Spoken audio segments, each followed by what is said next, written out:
いやー、本当に背筋が凍るような数字ですよね。ええ、これ、今回集めたデータが示している、現在世界中で流出している私たちのパスワードの数なんですよ。あなたも自分の鍵がそこに混ざっていないか不安になりませんか？確実にいくつか混ざっていると思った方がいいでしょうね。1960年代にマサチューセッツ工科大学でパスワードという概念が生まれてからもう半世紀以上が経ちます。結構歴史が長いんですね。そうなんです。でも私たちが長年依存してきたこのセキュリティモデルは今完全に破綻しつつあると言っていい状況なんですね。なるほど。だからこそ最近ネットを見ていると、お使いのネットワークから異常なトラフィックが検出されましたとか、あなたは本当に人間ですかって執拗にシステムから確認されるわけですね。ええ、まさにその通りです。ぐにゃぐにゃに歪んだ謎の文字を読まされたり、信号機とか横断歩道の写真を全部選ばされたりするじゃないですか。あの瞬間、日常の安心感が急に不気味なものに変わる気がするんですよね。めちゃくちゃわかります。でも、あれはシステム側も必死だということの裏返しなんですよ。必死ですか？はい。アクセスしてきているのが、正しいパスワードを知っている正当な人間のユーザーなのか、それとも、流出したパスワードを自動で手当たり次第に入力している悪意あるプログラムなのか、もう入力された文字の羅列だけではシステム側も判別できなくなっているんです。なるほどな。そこで今回のディープダイブのミッションにつながるわけですね。ええ。今回は、アルソクや日立ソリューションズといった IT セキュリティ企業の専門的なレポートや最新の技術解説資料を徹底的に読み込みました。そしてなんと、あなたは人間ですかと聞いてくる Google のボット確認ページのテキストまでもがソース資料に入っています。あのページこそが、まさに認証の最前線ですからね。こぞって私たちにパスワードを捨てさせようとしているのか。そして次世代の防衛線として登場したパスキーとは一体どんな技術であなたのデジタルライフをどう変えるのか。その全貌を解き明かしていきましょう。はい、よろしくお願いします。まずは、なぜ私たちがこれほどまでに追い詰められているのか、その背景にある進化する脅威について整理しておきましょうか。はい、お願いします。資料にあったインフォスティーラーと呼ばれる新型マルウェアの被害状況、正直鳥肌が立ちましたよ。へえ、猛威を振るっていますよね。今年の3月から5月のたった2ヶ月間で、世界で約40万台が新たに感染しているんですよね。日本の被害状況を示すヒートマップも真っ赤に染まっていました。これ、かつてのフィッシング詐欺とは何が違うんですか？従来のフィッシング詐欺って、偽物のサイトにユーザーを誘導して騙してパスワードを入力させるという手法でしたよね。はい。本物そっくりの銀行のサイトとかに打ち込んじゃうやつですよね。そうです。でも、インフォスティーラーは、その名の通り、情報を丸ごと盗み出すプログラムなんですよ。盗むんじゃなくて、ええ。ユーザーがうっかりネット上から無料の便利ツールをダウンロードしたり、偽のソフトウェアアップデートを実行したりすると、裏側で静かにパソコンやスマホに侵入します。侵入して具体的に何を狙うんでしょうか？あなたが Google Chrome などのブラウザに次回から自動でログインするために保存しているパスワード情報です。これをごっそりと暗号化されたデータベースごと抜き取っていくんです。うわぁ、それは怖いですね。一つ一つの鍵を盗むのではなく、あなたの家にあるキーボックスを丸ごと持ち去るようなイメージですね。ちょっと待ってください。状況を整理させてください。パスワードって、そもそも立ち寄るすべてのお店に自分の家の鍵のコピーを預けて歩くような危うさがありますよね。まさにその通りです。いやいや、さすがに今は2段階認証がありますよ。銀行や政府のシステムでも推奨されてるじゃないですか。いわゆる 2FA ですね。スマホに SMS で数字が送られてきたり、専用アプリでコードを見たり、あれを設定していれば、たとえキーボックスが盗まれてパスワードがバレても、最後の扉は開かないはずですよね。実はそこが多くの人が安心しきっている最大の盲点なんですよ。違うんですか？はい。インフォスティーラーやセッションハイジャックと呼ばれる高度な手法にかかれば、その2段階認証すらもはや意味をなしません。2段階認証が突破されるんですか？スマホの手元にしかないコードなのに。突破されます。例えば、インフォスティーラーの中には、あなたが2段階認証のコードを入力する瞬間に、デバイスのスクリーンショットをこっそり撮影して送信するものがあります。画面ごと見られてるってことですか？そうなんです。さらに悪質なのは、あなたが正しくパスワードと2段階認証を突破して、ログインに成功した直後の状態。つまりブラウザに発行される認証済みチケットそのものを盗み出す手口です。クッキーって聞いたことありますよね。はい、クッキー。サイトがログイン状態を覚えておいてくれる仕組みですよね。そのチケットそのものを盗まれたら攻撃者は自分のパソコンでそのチケットを見せるだけでさっき認証を通った本人ですとシステムをパスできてしまうわけです。なるほど。つまり、パスワードやコードを知らなくても、フリーパスのチケットを横取りされちゃうのか。そういうことです。結局のところユーザーがキーボードから入力する文字列が存在し、それをサーバーとやり取りしている限り入力の瞬間を覗き見られたり、その後の通信をかすめ取られたりする。このユーザーが入力するという行為そのものが限界を迎えているんです。入力するから盗まれる。じゃあそもそも入力しない仕組みが必要だ。と、そこで今回の主役であるパスキーの登場ですね。はい。パスキーは FIDO2 という国際的な規格に基づく新しい認証技術で、その中核にあるのが公開鍵暗号方式というものです。公開鍵暗号方式。簡単に言うと、パスキーの正体は公開鍵と秘密鍵という2つの果てしなく長い、そして複雑な数値の列なんですよ。公開鍵と秘密鍵ですね。ここがこの技術の最も面白いところなんですが、今回のソース資料の中にすごくわかりやすい比喩があったんですよ。これリスナーのあなたも想像してみてください。例え話ですね。はい。あなたのスマホの中にいる秘密鍵が天才的な料理の腕を持つお母さん、つまりおかんだとします。おかんですね。そう、おかん。そしてサーバー側にいる公開鍵がそのおかんの料理を食べて育った息子です。なかなかインパクトのある設定ですが、非常に適応していますよ。ですよね。あなたがログインしようとすると、まずサーバーからランダムな料理名が要求されます。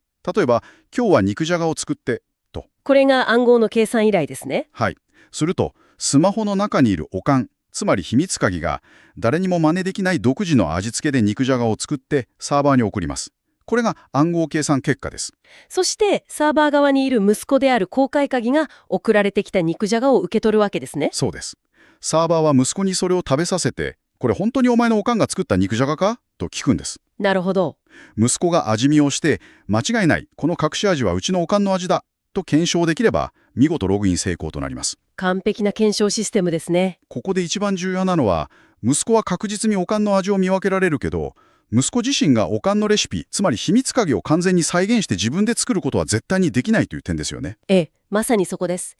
この逆算が不可能という事実が単なる例え話ではなくて厳密な数学的証明に基づいているのが暗号技術の凄みなんです。数学的な証明。はい。専門用語ではこれを一方向性関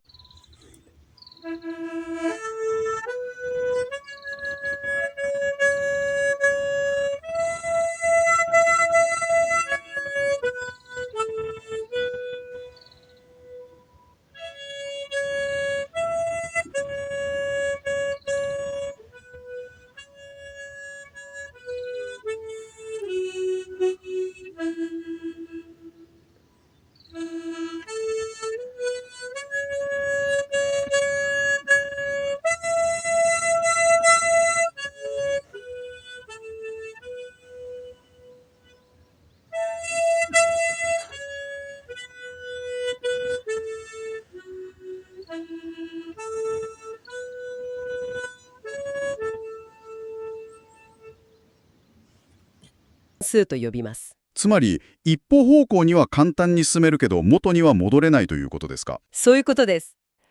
絵の具を想像してみてください。絵の具ですか。青の絵の具と黄色いの絵の具をパレットで混ぜて緑色にするのは誰でも一瞬でできますよね。これが一方向の計算です。はい、簡単に混ざりますね。でも出来上がった緑色の絵の具を渡されて、ここから元の青と黄色を完全に一滴残らず分離して抽出してくださいと言われたらどうでしょう。それは科学的なレベルでも事実上不可能ですね。完全に混ざっちゃってますから。タスキーの暗号計算もこれと全く同じなんです。混ざった後の結果であり、検証用に使われる公開権、つまり息子ですね。これが万が一サーバーから流出して世界中のハッカーに知れ渡っても、はい。そこから大元の秘密鍵であるオカンを逆算して作り出すことは、スーパーコンピューターを使っても天文学的な時間がかかるため事実上不可能なんですよ。なるほど。公開権が漏れても全然問題ないんですね。さらに言うと、そのおかんが住んでいる場所も重要ですよね。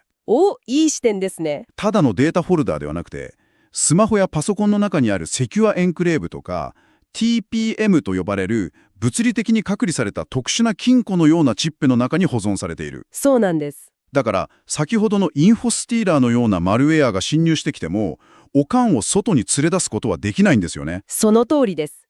秘密鍵はデバイスという金庫から絶対に外に出ません。見事な仕組みです。でも、ちょっと一つ疑問があるんですよ。はい、なんでしょう。暗号技術がシステムとして完璧でも、結局人間が騙されたら意味がないんじゃないですか？と言いますと、もしあなたがいかにも本物そっくりに作られた偽のアマゾンや銀行のサイトに誘導されてしまって、そこでログインボタンを押してしまったら、偽サイトのサーバーに向けておかんが料理を作って渡してしまいませんか？なるほど。従来のパスワードならそこで騙されて文字列を入力してしまいアウトでしたね。そうですよね。しかし、パスキーはここでも人間の弱点をシステムがカバーしてくれます。パスキーは最初に登録した本物のドメイン、つまり URL と厳密に紐づいて設計されているんです。ドメインと紐づいている？ええ、人間ってアルファベットの O と数字の0の違いとか、パッと見では見分けがつかないじゃないですか。確かに疲れてる時とか絶対見落としますね。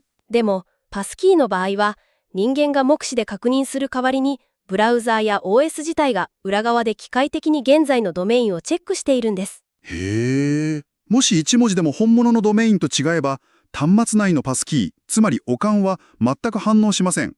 そもそもログインのプロセス自体が開始されないんですよ。ということは、もし仕事で疲れていて、うっかり本物そっくりの偽サイトのリンクを踏んでしまったとしても、はい。スマホ自体が、いや、ここドメインが違うんで偽物ですよ、おかんは呼び出せません、と物理的にシャットアウトしてくれるんですね。その通りです。そしてここが最大のポイントなんですが、パスキーにはユーザーが自分で入力するというステップが一切ありません。入力がない？だから、攻撃者がユーザーを騙して情報を打ち込ませるというフィッシング詐欺の手口自体が構造的に成立しなくなるんです。なるほど。根本から解決してるんですね。ええ。人間が目視で確認するセキュリティモデルから、システムが自動で検証するゼロトラスト的なモデルへの完全なパラダイムシフトが起きているんです。これは心強いですね。仕組みの凄さはよくわかりました。でも、日常的に私たちが使うとなると、現実的なトラブルや不便さについてもしっかり考えておく必要がありますよね。もちろんです。何か気になるケースはありますか？例えば、自分のスマホじゃなくて、会社の PC やネットカフェ、あるいは他人の Windows のパソコンなどで急にログインしたくなったときはどうするんですか？はいはい。鍵が自分のスマホの金庫の中にしかないなら、他の端末ではログインできなくて不便極まりないのでは？そこもしっかり設計されていますよ。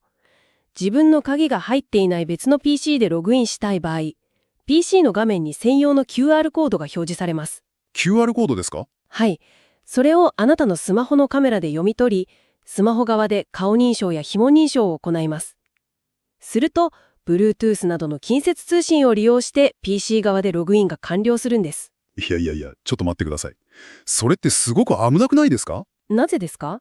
他人の PC に表示された QR コードを読み取ったら、自分の顔データや、絶対に外に出しちゃいけない大事な秘密鍵、おかんが Bluetooth 経由でその見知らぬ PC に転送されちゃうリスクはないんですか？非常に鋭い視点ですね。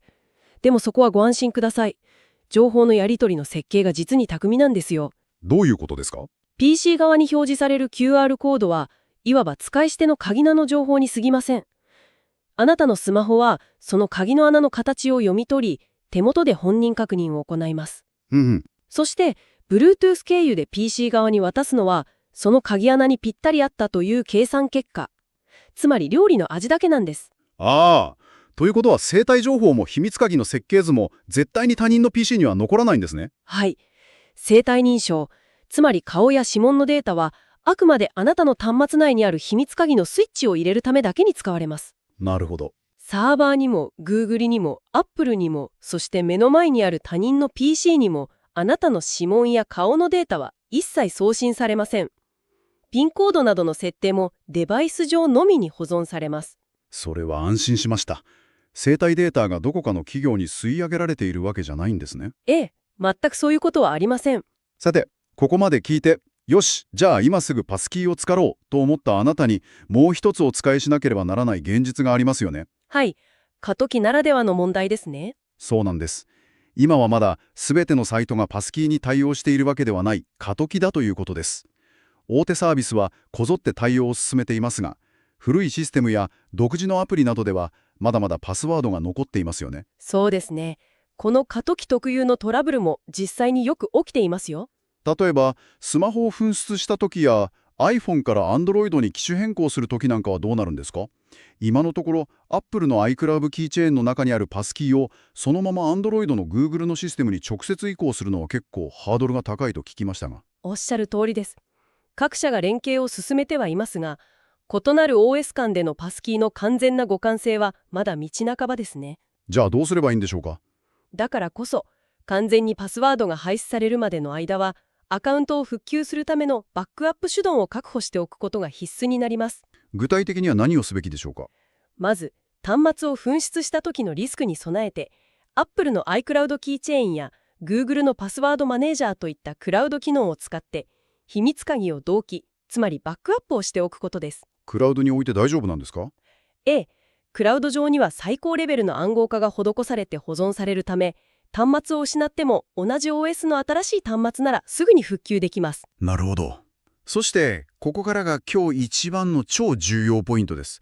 リスナーのあなた、ここ絶対聞いてくださいね。一番大事なところです。パスキーを設定した後、絶対にやらなければならないことがあります。それは、Chrome などのブラウザに保存されている古いパスワード情報をわざわざ手動で削除することです。これは本当に盲点になりがちですが、極めて重要なアクションですね。パスキーを設定して、これで安全になったと満足して放置しているとどうなるか。ブラウザに古いパスワードを保存したままにしていると、もし最初に話したインフォスティーラーに感染した時に、結局その残っていたパスワードを盗まれて、あっさりアカウントを乗っ取られちゃうんですよ。これじゃ意味がないですよね。まさにその通りです。システム側がパスキーに対応していても、古い鍵穴、つまりパスワードでのログインが開いたままになっていれば、泥棒はそこから入ってきます。自分で消して初めて防御力が最強になるんですね。パスキーの利便性を手に入れたら、パスワードという弱点を自ら消し去る必要があるんです。さらに、パスワードが完全に廃止されるまでの間は、万が一全てのアカウントから締め出された時にために、アカウント設定画面で発行できるバックアップコード、10個くらいのランダムな数字の羅列ですね。これを印刷して物理的に安全な場所に保存しておくことも大事ですね。デジタルな鍵が高度になればなるほど、最後は紙に印刷して引き出しにしまっておくという最もアナログな防衛策が命綱になります。面白いパラドックスですね。セキュリティの基本は単一のシステムに完全に依存しすぎないことですから。さて、ここまでパスキーの仕組みや実践的な対策を見てきましたが、最後に少し視野を広げて考えてみましょう。今回のディープダイブで見てきたパスキーの技術は、将来的には間違いなく Web のログイン画面という枠を超えていくはずですよね。確実に関わってくるでしょうね。例えば、どんな風に変わっていくんでしょうか？あなたの持つデバイス、そしてあなたの顔や指紋という身体そのものが認証の鍵になるこの技術は、やがてスマートフォームの玄関の鍵になり、車のエンジンの鍵になり、さらには公的なデジタル身分証として、全てがシームレスにつながる未来への布石です。それは信じられないくらい便利な未来ですね。お財布も鍵束もいらなくなる。でも、だからこそ最後に一つ考えさせられる問いがあるんです。何でしょうか？私たちはこれまで、パスワードが漏洩したら、パスワードを変更する、リセットすることで対処してきましたよね。面倒ですけど変えれば済みました。でも、自分の指紋や顔のデータ、つまり身体そのものは一生変更することができません。確かに。パスキーの仕組み上、生体データそのものの送信されないとはいえ、あなたという存在自体が究極のパスワードになり、あらゆる生活インフラと結びついていく。存在自体がパスワード。便利さと引き換えに、私たちは取り返しのつかないものをシステムに委ねようとしているのかもしれない。